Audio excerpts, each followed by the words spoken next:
Let us examine the characters in this word. Let us examine the character. Yes, the A appears to be quite unusual. Right, let us compare this with the other letter.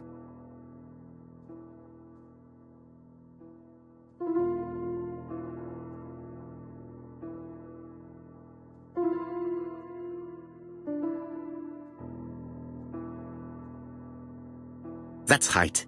The A characters in the two letters do indeed have the same defects. I have to find some other similar defects to confirm my theory.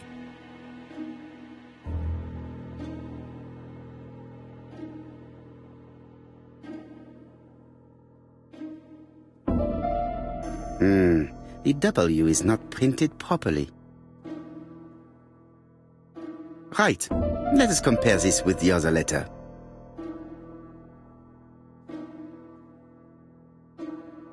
Of course, the W characters in the two letters do indeed have the same defects. My theory was right. These two letters were written with the same typewriter. Let us now try and get our brain cells to work.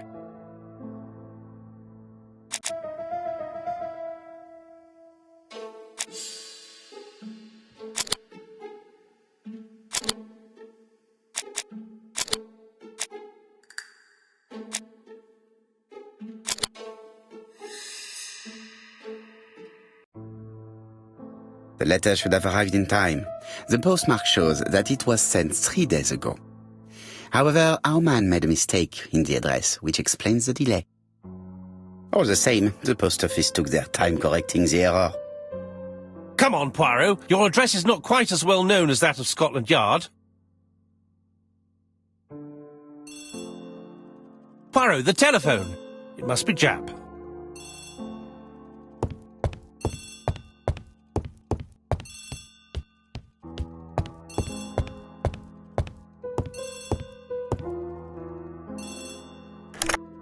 I have some news from Churchton. Bad news, I'm afraid. Sir Carmichael Clark was murdered while out on his evening walk. Sir Carmichael Clark. The name is familiar to me. He was a famous throat specialist, one of the best in London. A wealthy man, he retired to Combside, a beautiful house by the sea. He collected antiques. Are you going there? Yes, let's meet on the train.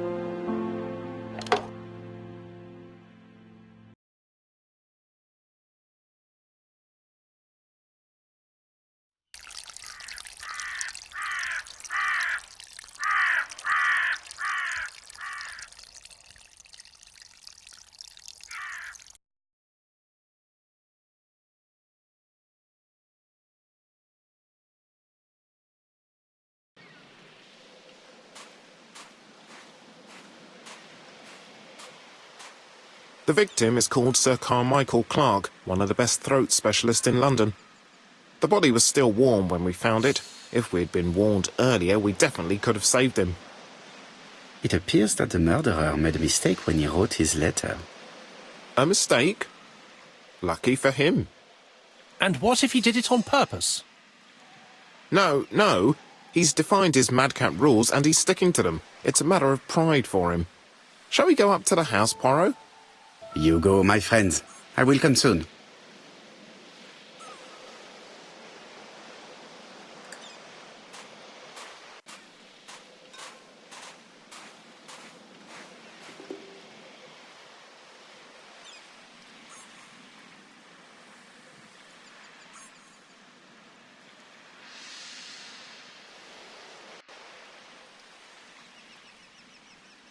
An ABC guide. The murderer's customary signature, covered in blood this time.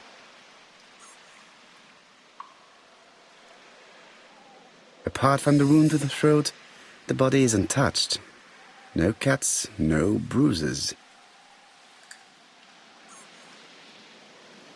Sir Carmichael's throat was cut. It's a clean incision, a professional murder. The gravel on the path has been sprayed with blood that covers a conical-shaped area, which starts at the body and becomes wider as it moves further from the bush.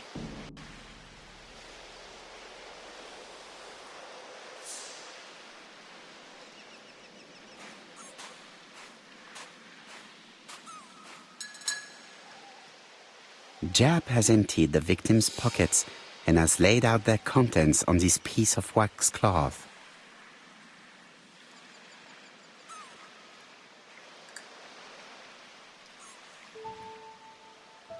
It is pointless.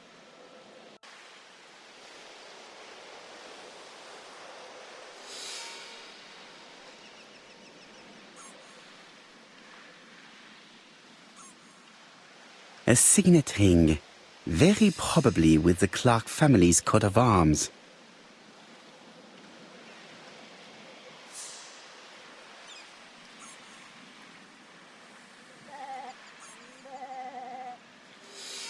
Nothing appears to be missing from this wallet.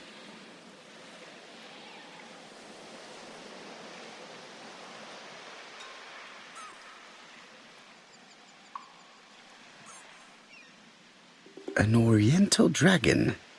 It's an old piece, much older than the pocket watch on which it was fastened.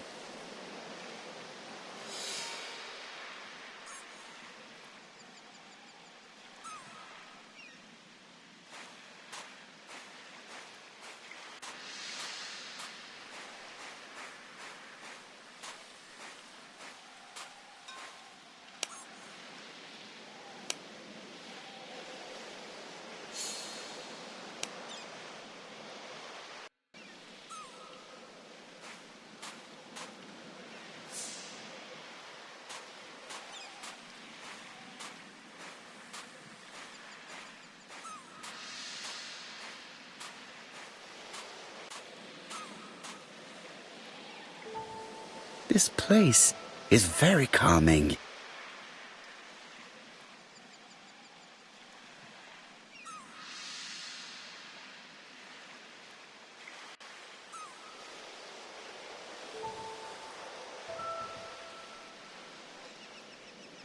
The site is exceptional. It is easy to imagine that Sir Carmichael used to enjoy stopping here every evening.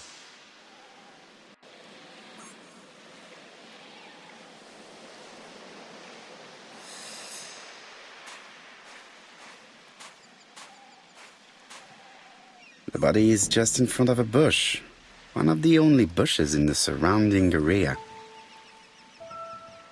The vegetation behind the bush has been trampled.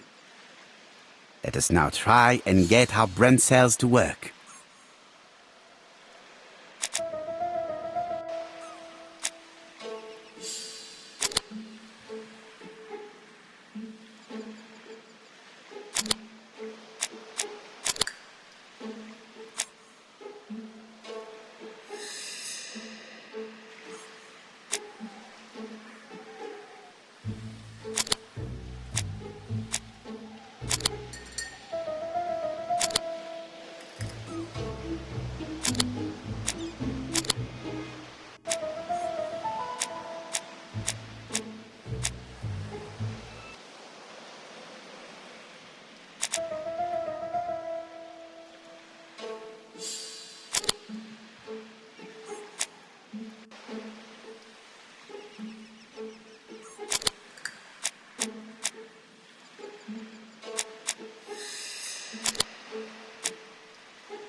Sir Carmichael had his back to the bush when the killer cut his throat from behind.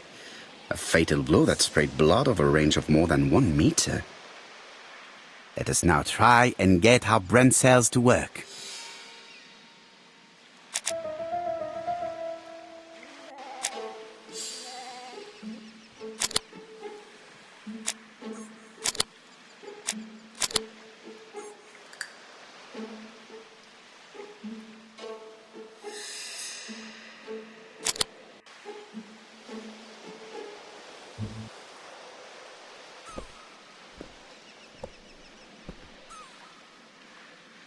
Have you finished, Poirot? Chief Inspector, many questions remain unanswered, but I am certain of one thing. The killer has prepared his crime very carefully. Quite right. He must have known Sir Carmichael's movements well to plan such an attack. This time, theft may have been the motive for the crime. Theft? But we found a wallet full of banknotes on the body and a watch worth at least £50. Certes. I had forgotten these details. So we can exclude the theory of theft. Have you spoken to the victim's family, Chief Inspector? I've spoken to the brother, Franklin Clark. I didn't get much out of him. He's yours. I must get the body removed.